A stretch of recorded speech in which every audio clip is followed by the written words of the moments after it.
RBI governor साहब ने आज दिया है बड़ा झटका, जहां पर ब्याज दरें बढ़ाई हैं।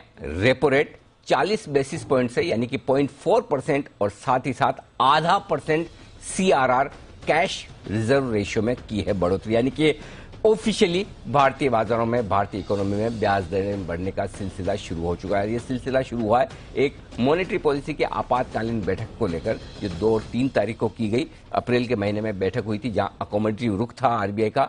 उसके बाद ऐसा लगा कि शायद अभी एक पॉलिसी और आप देखेंगे और उसके बाद आरबीआई ब्याज दरें बढ़ाना शुरू करेगा। लेकिन मूड माहौल को देखते हुए उन्होंने एक आपातकालीन बैठक की और इस बैठक के बाद आरबीआई ने यह फैसला लिया है कि ब्याज दरें बढ़ाई जाए। तो इस वक्त की सबसे बड़ी और ब्रेकिंग खबर जो आती दिख रही है वो आरबीआई से आती हुई दिख रही है। ब्याज दरों में दीप ऑफिशियली बढ़ोतरी की घोषणा 4 साल बाद, ऑलमोस्ट 4 साल बाद बढ़ोतरी होती है। देखिए, ये सरप्राइज अनाउंसमेंट है सर, क्योंकि पिछले, जैसे आप कह रहे थे, पिछले महीने की पॉलिसी में ऐसा इंडिकेशन आया नहीं, बट सडनली ये हुआ।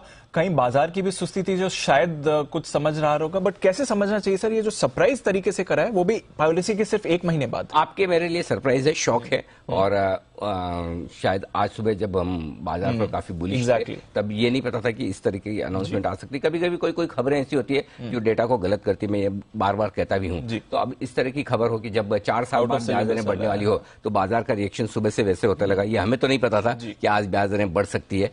इनफैक्ट शुक्रवार से ही बाजार ने, आई थिंक वो नर्वसनेस आ गई थी, क्योंकि शुक्रवार का हाई 17,377 का है, जो हम 16,800 से रिकवर होकर वहां पहुंचे। वो हायर लेवल था। शुक्रवार को एक फॉल आया, उसके बाद सोमवार को हम ढीले ही रहे, आज फिर से कमजोर हो गए। इसका मतलब क्लियर कट है, कहीं कहीं थोड़ा सेंस बाजार लगाने की कोशिश कर रहा था। पहली चीज। दूसरी चीज ये कि 2 चीजें थोड़ी सी सरप्राइजिंग है।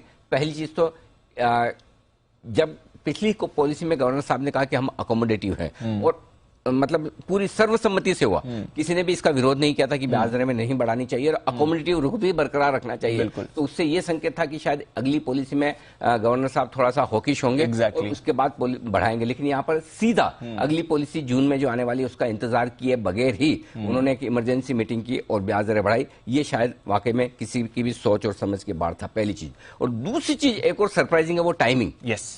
देश का सबसे बड़ा आईपीओ एलआईसी आज खुल रहा है। इस एलआईसी के आईपीओ के लिए सरकार ने बड़ी मेहनत की है, दीपम ने बड़ी मेहनत की है कि एलआईसी के आईपीओ के वक्त मूड माहौल बेहतर रहे। लेकिन आज सरप्राइजिंग है कि जिस दिन इशू खुला है उसी दिन आरबीआई की तरफ से प्रेस कॉन्फ्रेंस हुई है और ब्याज दरें बढ़ाने की घोषणा हुई है। तो वो अब तक का जो जिंक्स है ना कि बड़े आईपीओ के वक्त बाजार खराब हो जाता है, किसी भी वजह से हो, वो होता हुआ दिख रहा है।